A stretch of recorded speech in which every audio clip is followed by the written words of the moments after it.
y ya a partir de ahora nos ocupamos del tema de la Corte Interamericana y del posible o la posible anulación al indulto para Alberto Fujimori. Vamos a mostrarles a continuación la fotografía de quien desde hace algunas horas es el nuevo titular de la Corte Interamericana de Derechos Humanos. La persona que están ustedes viendo es Eduardo Ferrer MacGregor, es de nacionalidad mexicana y es quien tendrá a cargo pues esta audiencia que ha sido programada para el 12 de febrero en la que se evaluará el mencionado indulto otorgado a Alberto Fujimori y también el seguimiento que se hace de la sentencia que se dictó en el caso Barrios Altos y Cantuta. Para hablar de este tema y de esta posibilidad y examinar lo que fue el proceso de extradición, porque no olvidemos que los juicios para Alberto Fujimori, los juicios que condenaron a Alberto Fujimori estuvieron enmarcados en un expediente de extradición que llegó desde Chile. Está con nosotros ya quien fuera procurador para el caso Fujimori Montesinos, en ese momento el señor Antonio Maldonado. Bienvenido, doctor. Muchísimas gracias por estar con nosotros. Gracias por su invitación. No, al contrario, a usted, porque sabemos que los días todavía son complicados, pero importante el tema y la gente se pregunta, ¿se podrá anular el el indulto para Alberto Fujimori otorgado por el presidente Kuczynski? Esa es la primera respuesta, porque hoy han salido, por ejemplo, el ministro Bruce y otras personas que defienden este indulto a decir que esto es imposible porque sería una intervención directa en el ejercicio de la constitucionalidad peruana, ¿no? En el ejercicio de la aplicación de la Constitución y de una prerrogativa presidencial. Sí, bueno, hace muchos años, diríamos, inclusive desde antes del nacimiento del derecho internacional de los derechos humanos, que el argumento de levantar la legislación nacional como forma de impedir el cumplimiento de una obligación internacional ya ha tramontado, ya no existe más ese argumento como válido.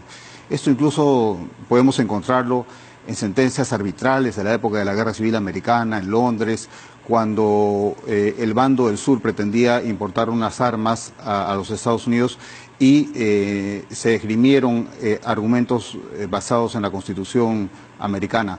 Es decir, el corazón del argumento que implica decir que no se cumplirá una obligación internacional general, en este caso específica de Derecho Internacional de los Derechos Humanos, pero como le digo, tiene un antecedente previo mucho más amplio.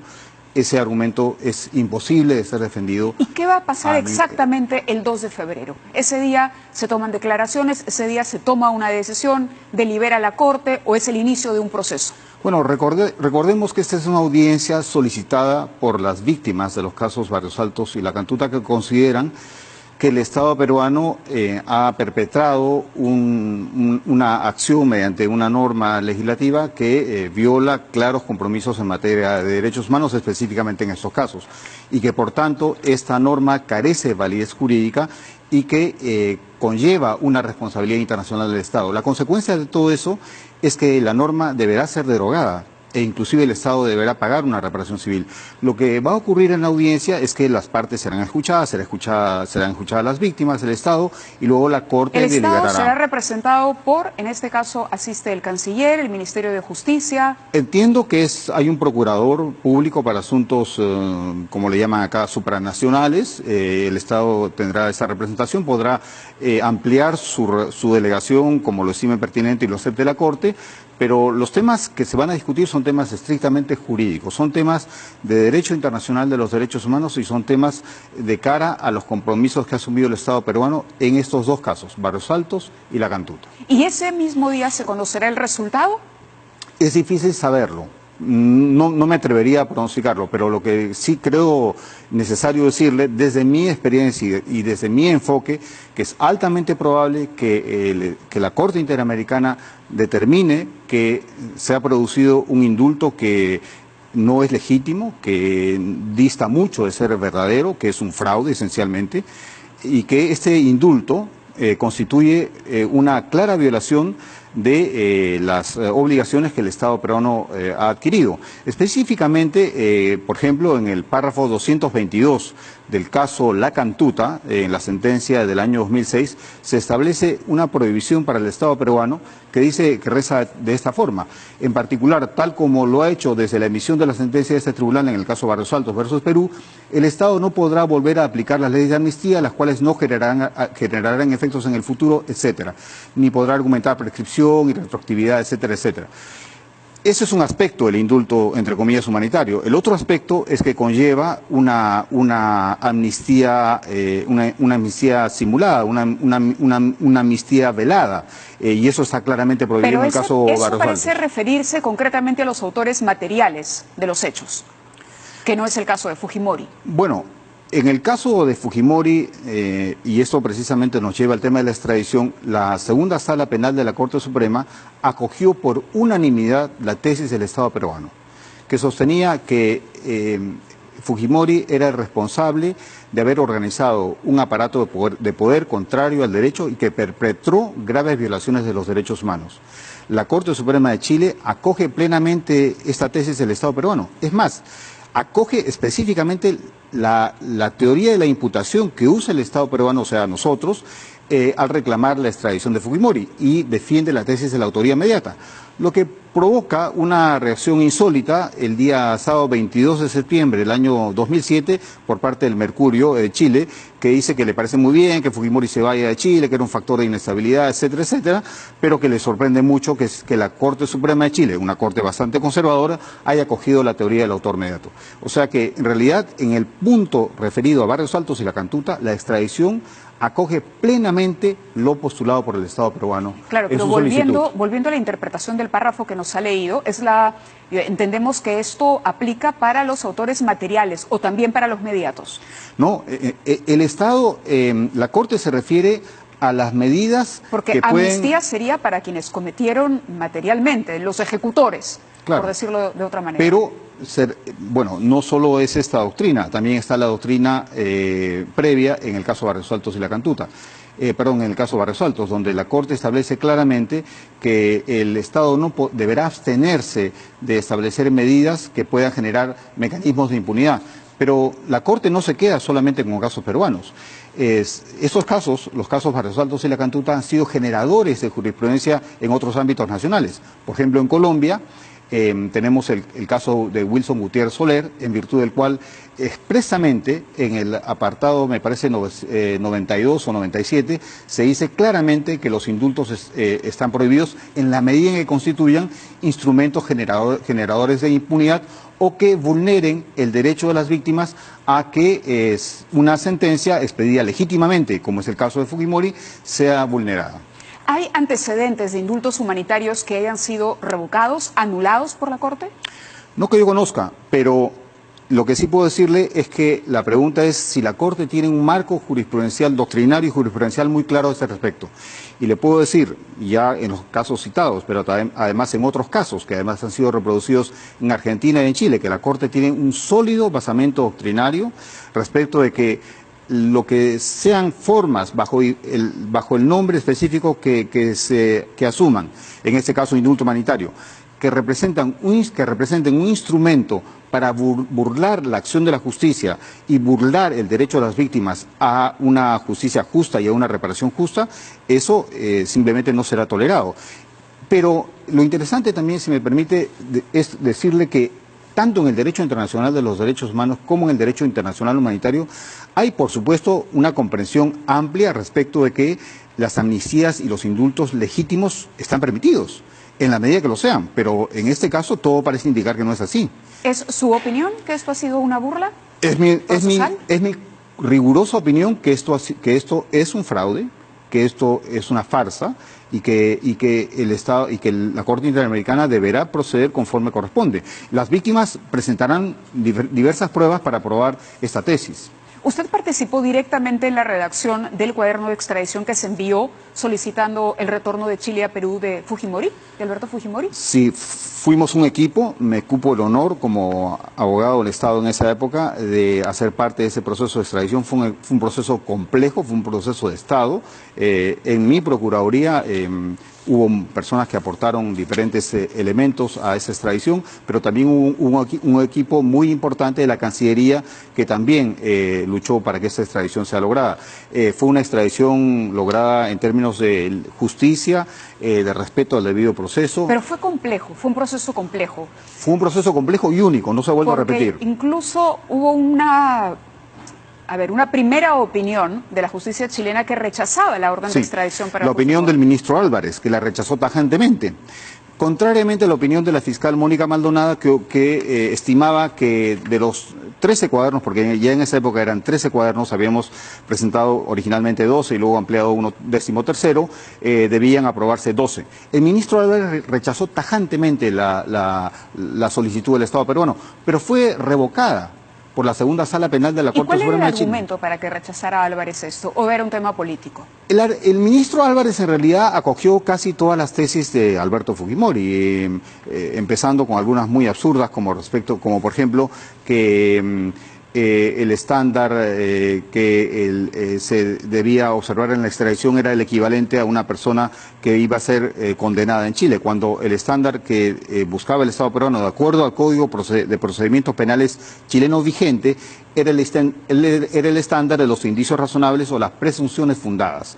Y esta fue la tesis que finalmente acogió la segunda sala penal de la Corte Suprema de Chile. Claro, porque finalmente recuerdo que se pide la extradición por una serie de delitos y una lista larguísima de los mismos y que varios no fueron acogidos. Es cierto. Es decir, Fujimori viene y aunque Chile acepta la extradición, pone límites a la posibilidad del juicio para Alberto Fujimori. Y hubo casos en los que quedaron descartadas algunas acusaciones. Por ejemplo, el tema Borovio, el tema de los sótanos del CIE, no fueron aprobados por la justicia chilena. Sí.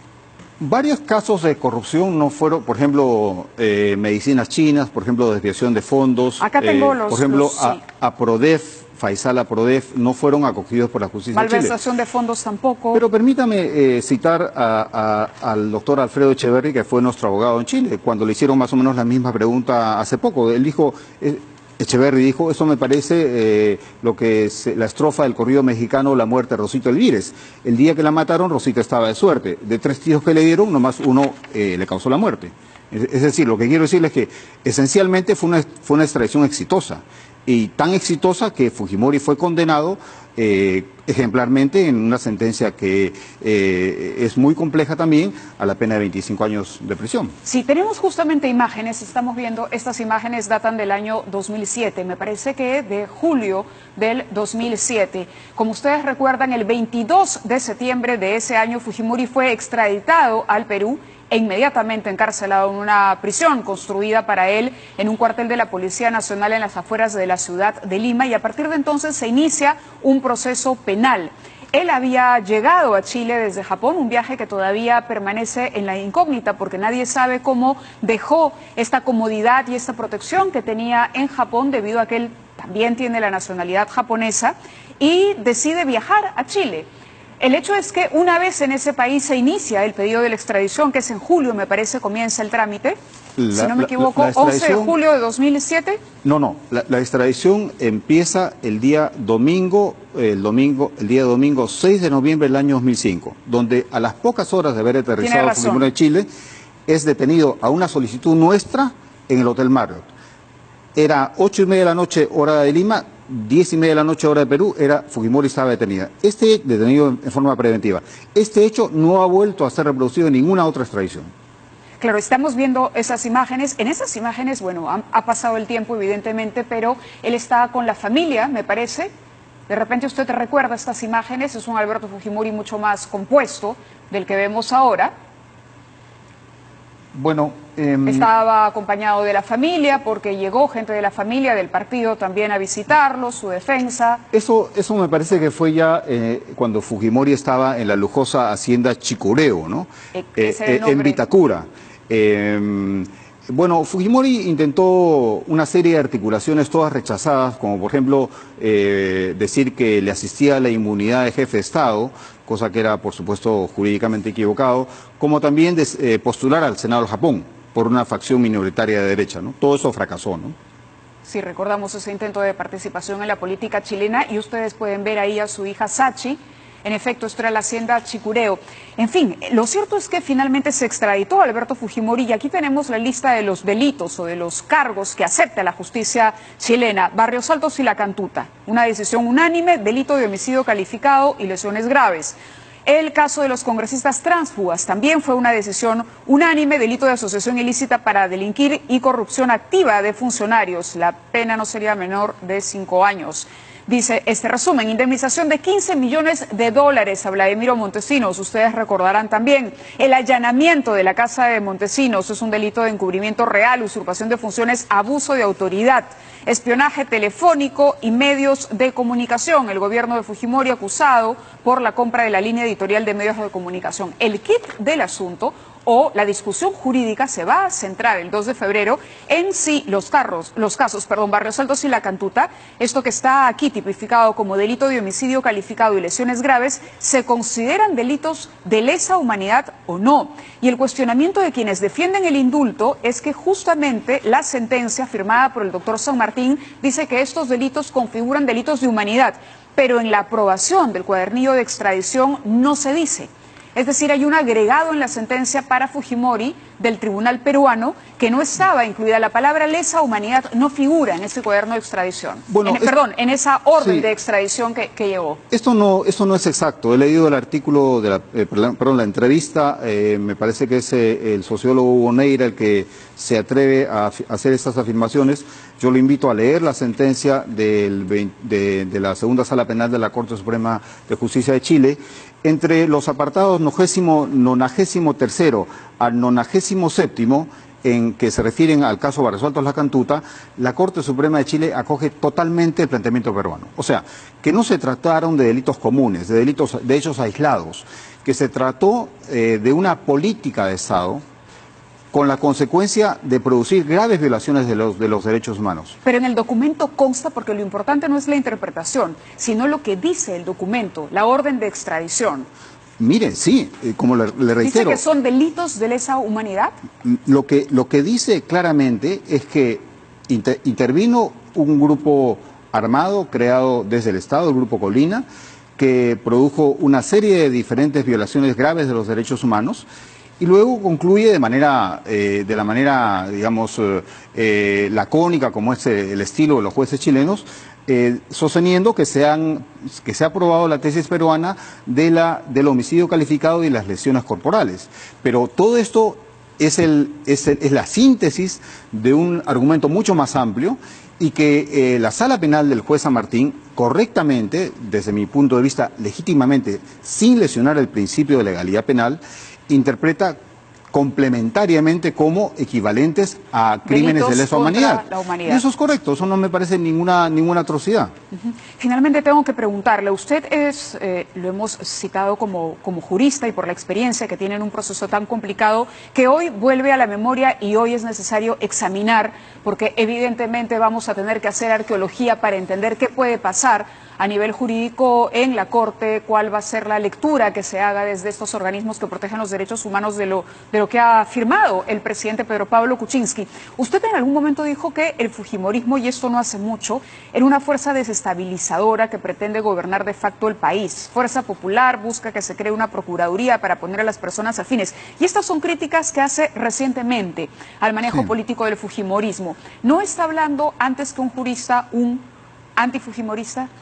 Bueno, soy una persona de convicciones democráticas profundas, es decir, soy un abogado que cree hacer una interpretación legítima jurídica de los hechos que se someten a mi interpretación, pero también soy una persona con convicciones morales muy claras. Yo no soy una persona neutral, es decir, es como que le pidiésemos a los grandes patricios de la República Española que fueran neutrales en la Guerra Civil Española. No es el caso, por supuesto, o en contextos donde hay que tomar posición. Yo tengo claramente en lo político una posición muy clara. ¿Qué es el antifujimorismo? Yo considero que el fujimorismo, para tener el derecho a hacer política en el Perú, tendría que haber hecho muchas cosas que no ha hecho. Y una de ellas es arrepentirse de todo lo que significó el gobierno de Alberto Fujimori y pedir perdón a las víctimas. Pero además considero que en su actuación concreta frente al gobierno del señor Kuczynski no actuaron como una fuerza de oposición, actuaron como una fuerza claramente desestabilizadora y lo que buscan es el poder a toda costa.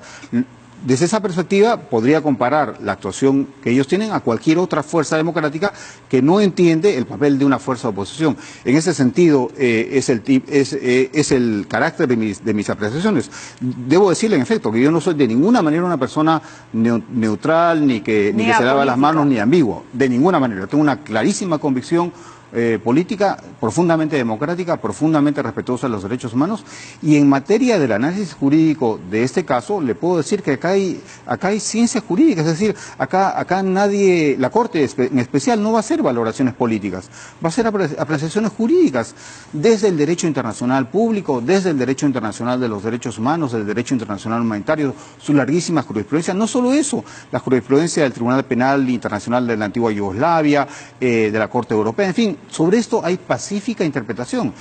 Una medida de esta naturaleza no puede vulnerar el derecho de las víctimas a la justicia y tampoco su derecho a que sean reparadas. Una forma de reparación es que una sentencia justa, lograda luego de una extradición también justa, se cumpla, o por lo menos existan situaciones realmente humanitarias. Ante ello nadie se va a negar.